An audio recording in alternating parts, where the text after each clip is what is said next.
ये class 10th के chapter number 8.1 से है, त्रिकोणमिति से। क्वेश्चन दिया है कि त्रिभुज ABC में कोण बी समकोण है, AB बराबर 24 सेंटीमीटर और BC बराबर 7 सेंटीमीटर है, तो निम्नलिखित के मान ज्ञात कीजिए। तो पहला दिया है हमें निकालना है साइन A और कॉस A के मान निकालने हैं। फिर दूसरे में निकालना है साइन C और कॉस C का। तो जैसा इन्होंने दिया है तो फिर लिखेंगे हल में। हमने हल में लिख रहे हैं कि दिया है बराबर AB बराबर दिया है हमारे क्वेश्चन में 24 सेंटीमीटर और BC बराबर दिया है 7 सेंटीमीटर।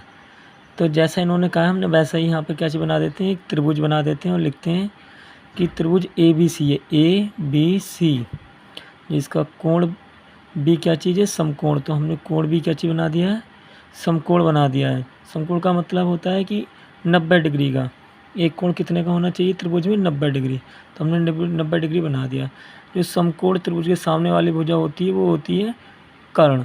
तो हमारे लिए लंब दिया है, आधार दिया है, लेकिन कर्ण नहीं दिया। तो हम कर्ण निकालने के लिए हम अब लिखते हैं पाइथागोरस प्रमेय। पाइथागोरस प्रमेय क्या होती है कि कर्ण बराबर होता है लंब का स्क्वायर प्लस आधार का स्क्वायर और ऊपर लगा देते हैं इसके वर्गमूल। फिर क्या करते हैं, हमारा लंब दिया हुआ है 24 सेंटीमीटर, 24 सेंटीमीटर तो अंडर रूट 24 का स्क्वायर प्लस 7 का स्क्वायर। 24 का वर्ग होता है 576 प्लस 7 का वर्ग होता है 49।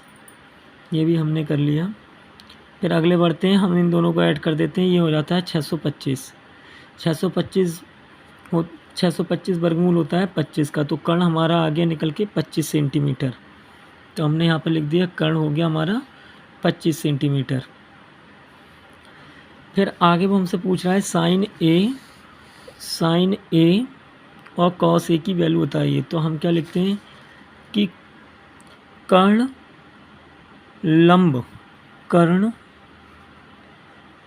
लंब और आधार से हमेशा बड़ा होता है। किसी भी त्रिभुज में कर्ण नहीं बदलता है, कर्ण वही रहेगा जो दिया होगा। फिर ये पूछ रहा है कि साइन A, तो जिस कोण का मान पूछेगा उसके सामने वाली भुजा लंब बन जाती है। जैसे साइन A पूछ रहा है यहाँ पर, तो इसके सामने भुजा कौन सी है, ये वाली। तो साइन A के सामने मतलब ये इस कोण के सामने वाली भुजा क्या चीज़ बन जाएगी, लंब। तो साइन A बराबर पढ़ेंगे हम लाल बट्टे कक्का। तो लंब बटे कर्ण, तो इसका साइन A पूछ रहा है तो ये क्या हो जाएगा, लंब। 7 सेंटीमीटर क्या चीज़ हो जाएगा, लंब। और कर्ण हमारा फिक्स रहेगा, कर्ण हमारा 25 है तो 25, ये नहीं बदलता है। तो साइन A लंब बटे कर्ण, तो 7 बटे 25 सेंटीमीटर। अब कॉस A पूछ रहा है, तो कॉस A के लिए भैया इसके सामने वाली भुजा कौन सी है, यही है। तो इसके लिए भी लंब यही रहेगा। तो लंब ये है तो आधार ये होगा और कर्ण ये होगा। तो क्या हो जाएगा, आधार बटे लाल बटे कक्का से देखेंगे, आधार बटे कर्ण। ये साइन होता है, ये कॉस, ये टैन, साइन का उल्ट कॉसेक, सेक और कॉट। तो कॉस का हो गया आधार बटे कर्ण, तो आधार बटे कर्ण लिख लेंगे यहाँ पे। आधार हो गया हमारा 24 सेंटीमीटर और कर्ण हो गया हमारा 25 सेंटीमीटर। अब पूछ रहा है दूसरे वाले में, पूछ रहा है यहाँ पर साइन C और कॉस C। तो साइन C के लिए क्या लिखेंगे हम, साइन C के लिए अब क्या हो जाएगा, इसके सामने वाली भुजा को क्या बन जाएगी, अब ये लंब बन जाएगी और ये क्या बन जाएगा, आधार। तो साइन C फिर से वही देखना, लाल बटे लंब बटे कर्ण। तो लंब हमारा हो गया 24 सेंटीमीटर और कर्ण हो गया हमारा 25 सेंटीमीटर।